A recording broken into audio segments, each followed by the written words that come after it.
Dr. Seuss's Sleepbook. This book is to be read in bed.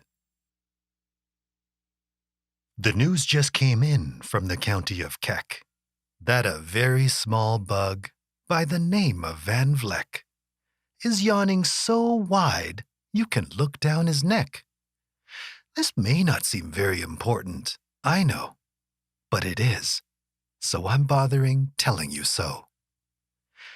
A yawn is quite catching, you see, like a cough. It just takes one yawn to start other yawns off.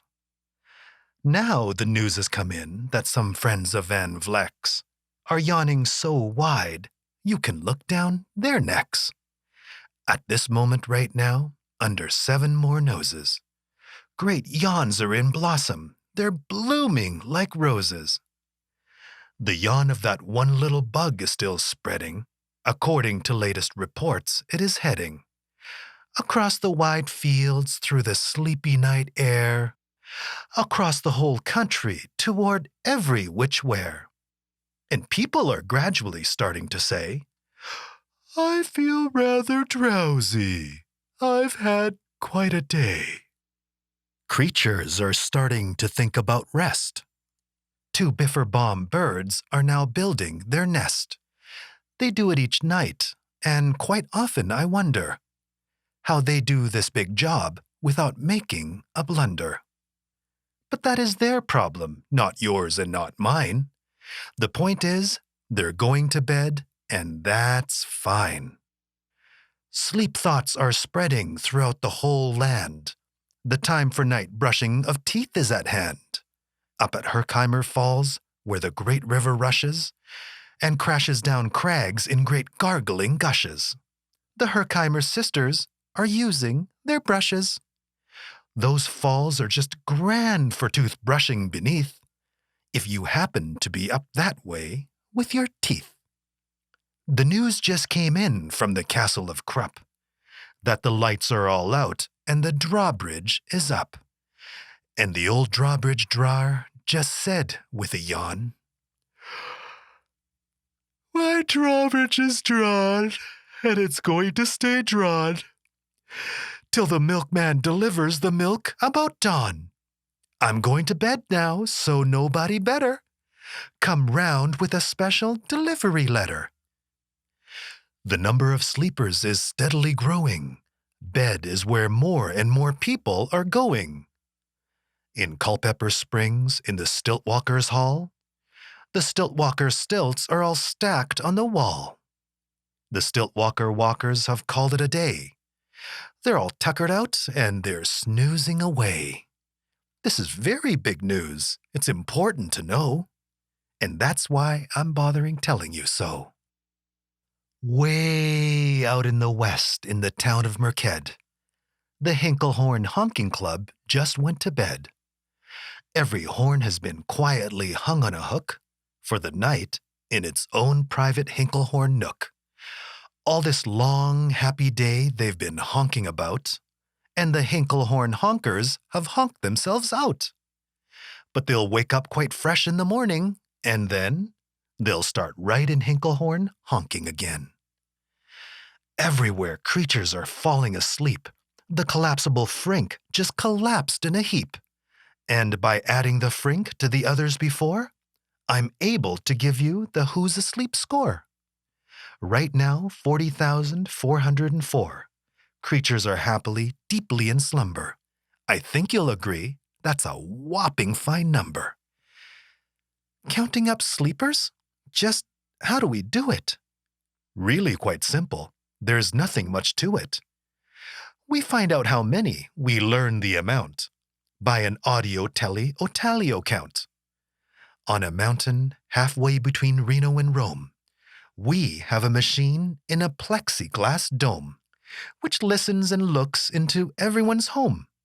And whenever it sees a new sleeper go flop, it jiggles and lets a new biggle ball drop.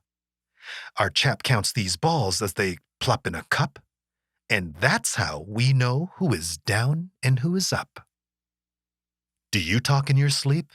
It's a wonderful sport. And I have some news of the sport to report.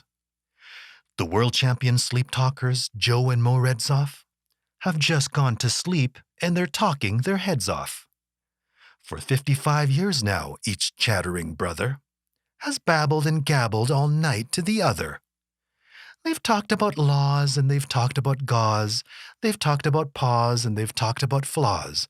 They've talked quite a lot about old Santa Claus. And the reason I'm telling you this is because you should take up the sport. It's just fine for the jaws. Do you walk in your sleep? I just had a report of some interesting news of this popular sport. Near Finnegan Fen, there's a sleepwalking group, which not only walks, but it walks a la hoop. Every night they go miles. Why they walk to such length? They have to keep eating to keep up their strength. So every so often one puts down his hoop, stops hooping and does some quick snooping for soup. That's why they're known as the Hoop Soup Snoop Group. Sleepwalking, too, are the curious Crandalls, who sleepwalk on hills with assorted-sized candles. The Crandalls walk nightly in slumbering peace, in spite of slight burns from the hot dripping grease. The Crandalls wear candles because they walk far, and if they wake up, want to see where they are. Now the news has arrived from the Valley of Vale that a Chippendale mup has just bitten his tail, which he does every night before shutting his eyes. Such nipping sounds silly, but really, it's wise. He has no alarm clock, so this is the way. He makes sure that he'll wake at the right time of day. His tail is so long he won't feel any pain till the nip makes the trip and gets up to his brain. In exactly 8 hours, the Chippendale mup will at last feel the bite and yell, "Ouch!" and wake up. A Mr. and Mrs. J. Carmichael Crocs have just gone to bed near the town of Fort Knox, and they, by the way, have the finest of clocks. I'm not at all sure that I quite understand just how the thing works with that one extra hand. But I do know this clock does one very slick trick. It doesn't tick-tock. How it goes is talk-tick. So with ticks in its talker and talks in its ticker, it saves lots of time and the sleepers sleep quicker. What a fine night for sleeping, from all that I hear. It's the best night for sleeping in many a year. They're even asleep in the Zweeback Motel, and people don't usually sleep there too well. The beds are like rocks, and as everyone knows, the sheets are too short. They won't cover your toes. So if people are actually sleeping in there, it's a great night for sleeping. It must be the air. It's a great night for snores. I just had a report of some boys who are tops in this musical sport. The snortiest snorers in all our fair land are Snorter McPhail and his Snore-a-Snort band. This band can snore Dixie and Old Swaney River, so loud it would make 40 elephants shiver. The loudest of all the boys is McPhail. He snores with his head in a 3-gallon pail. So they snore in a cave 20 miles out of town. If they snored closer in, they would snore the town down. Do you know who's asleep out in Funa Laguna? 2 very nice Funa Laguna baboona. We've added them into our Who's Asleep count, which has grown to a really amazing amount. Exactly 8,808,000 creatures are sleeping now. Isn't that great? A Jed is in bed, and the bed of a Jed is the softest of beds in the world, it is said. He makes it from pom-poms, he grows on his head, and he's sleeping right now on the softest of fluff, completely exhausted from growing the stuff. The news has come in from the district of Doft that 2 oft are asleep, and they're sleeping aloft. And how are they able to sleep off the ground? I'll tell you, I'd weighed one last week and I found that an oft is so light he weighs -1 pound. A moose is asleep. He is dreaming of moose drinks. A goose is asleep. He is dreaming of goose drinks. That's well and good when a moose dreams of moose juice. And nothing goes wrong when a goose dreams of goose juice. But it isn't too good when a moose and a goose start dreaming they're drinking the other one's juice. Moose juice, not goose juice, is juice for a moose. And goose juice, not moose juice, is juice for a goose. So when goose gets a mouthful of juices of mooses, and moose gets a mouthful of juices of gooses, they always fall out of their bed screaming screams. So I'm warning you now, never drink in your dreams. Speaking of dreaming, I think you should note that the Bumble Tub Club is now dreaming afloat. Every night they go dreaming down Bumble Tub Creek, except for one night every third or fourth week, when they stop for repairs 'cause their Bumble Tubs leak. But tonight they're afloat, full of dreams full of bliss. And that's why I'm bothering telling you this. At the fork of a road in the Vale of Vavode, 5-foot weary salesmen have laid down their load. All day they've raced round in the heat at top speeds, unsuccessfully trying to sell zizzer zoof seeds, which nobody wants because nobody needs. Tomorrow will come, they'll go back to their chore. They'll start on the road zizzer zoofing once more. But tonight they've forgotten their feet are so sore. And that's what the wonderful nighttime is for. Everywhere creatures have shut off their voices.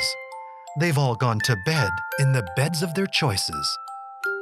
They're sleeping in bushes, they're sleeping in crannies, some on their stomachs and some on their fannies. They're peacefully sleeping in comfortable holes, some even on soft-tufted barbershop poles. The number of sleepers is now past the millions. The number of sleepers is now in the billions. They're sleeping on steps and on strings and on floors, in mailboxes, ships, and the keyholes of doors.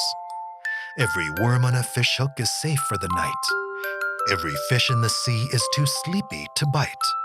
Every whale in the ocean has turned off his spout. Every light between here and Farfoodle is out. And now, adding things up, we're way in the billions. Our Who's Asleep score is now up in the zillions. 99 zillion, 9 trillion and 2. Creatures are sleeping, so how about you? When you put out your light, the number will be 99 zillion, 9 trillion and 3. Good night.